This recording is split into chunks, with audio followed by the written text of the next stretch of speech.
So the victim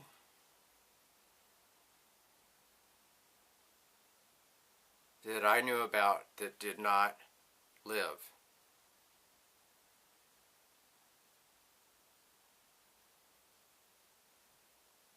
that never got justice.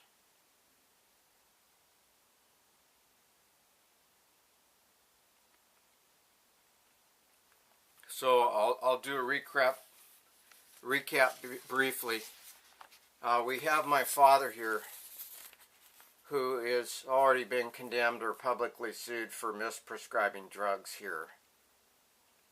In this document, he was the victim. The guy seen him was awarded $75,000, as you can see here. You can see where it has been documented that he's been doping me up on drugs to molest me since I was young. No, he didn't need it. This is a legal document. You can see the numbers on there. This is all legal schmeagle. No, you decided that Dr. Tidwell was wrong about what medication Bradley needed.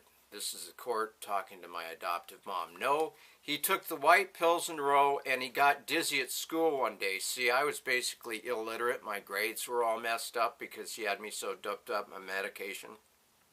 And I eventually got kicked out of school. Out of all public schools, because I took a bottle of his Valiums and I started giving them around at class. They were Roach 10s, 10 milligram Valiums, and it was in science class. And when the teacher left the class, I gave all the kids a Valium, a 10 milligram. And when the teacher came back, they all started flopping on the desks, and then they all pointed the finger at me. Well, I got kicked out of all public schools for a year. You think that would have brought some attention to him. Later, I tried to obtain, I'm going to get into this later, but I tried to obtain the legal records about what went on me at the various public school system in Seattle, Washington, and mysteriously they don't have any record of me at all. So anyways, here it says that I was too doped up to function at school, that he had me too doped up. He was using another doctor to do it this time. He had his own drugs, as I have said.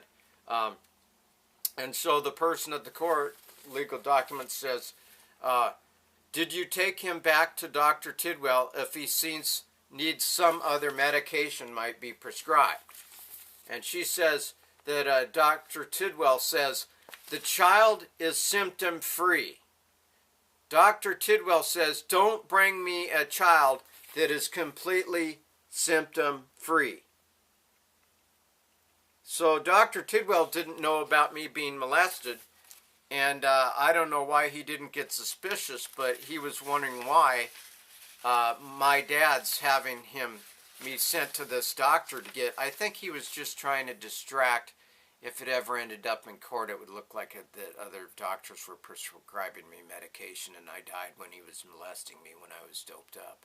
Maybe he was just covering his tracks, because he was a pedophile to the max. So anyways, I just showed you about that. Now we're going to go back with Mrs. Birkeland's death, the only person I know that there were other victims and stuff. I've already showed legal documents of that, but I haven't talked about the only person that didn't, that I know of that died.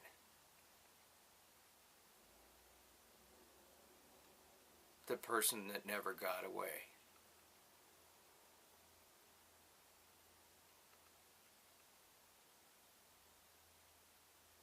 And her name was Mrs. Birkeland. She came from a fishing family. She was a Norwegian. She was an older, beautiful gal. She was my dad's patient. She was a nice woman and everything, and she moved into his houseboat.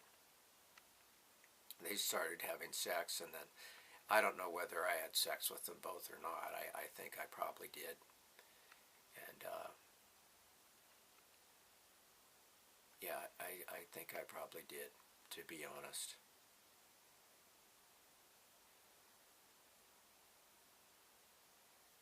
Or I didn't think I did, but anyways, so he had her move into the houseboat on 1214 East Hamlin. He had her move in easy because he had her strung out on Demerol. Like I've explained earlier in this video, that he was prescribing addictive drugs. He had her strung out on Demerol because I found a big Valium. He had her also on other drugs. He also had unlimited supplies of alcohol. And there's one friend of mine that hasn't been murdered, that is still alive, that could actually talk about that fact. But anyways, this is a fireman looking in the water for Mrs. Birkeland. Mrs. Birkeland was the patient that my dad had moved into the houseboat that he had strung out on drugs and doped up Demerol that I knew about, and some others. And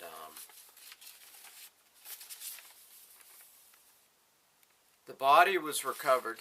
This is an exact copy of the public statement in the newspaper about her death. It says the body was recovered from 45 to 50 feet of water. Oh, wait a second. Okay, I'm reading a different one. Okay, the body of Miriam Birkeland, 51 years of age, who lived at a houseboat at 1214 East Hamlin Street, was recovered from the lake at about 11:45 p.m.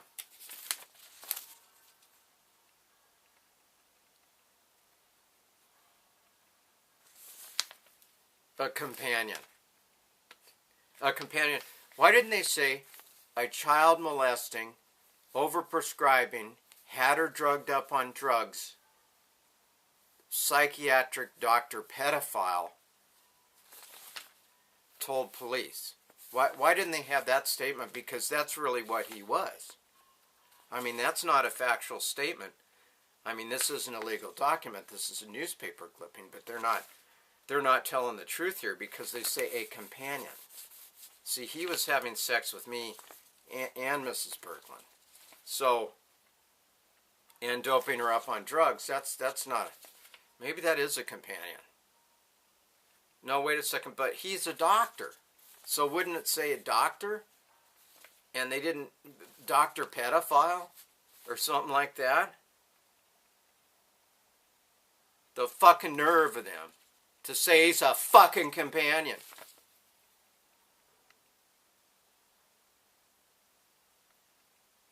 They just want to cover his ass. Said that Mrs. Birkeland had been sitting on the deck at 11 p.m. when he heard a splash. And he said he threw the woman a line when she surfaced. Well, first of all, Elwood used to physically abuse me, aside from sexually abuse me, because he was a doped up, alcoholic, fucked up, fucking drunk pedophile in denial of his own abuse that never worked through it. And so knowing Mrs. Birkeland, I knew that she couldn't swim, and I wasn't at the houseboat. I was at 2622 11th Avenue East when this happened. But from knowing Mrs. Birkeland, she knew that she couldn't swim, and she would never get too close to the edge of the deck of the houseboat in the time that I knew her, and she had lived there a while and stuff. And so he got angry, and he pushed her in the water, and she was doped up. She didn't fucking fall in. He pushed her in.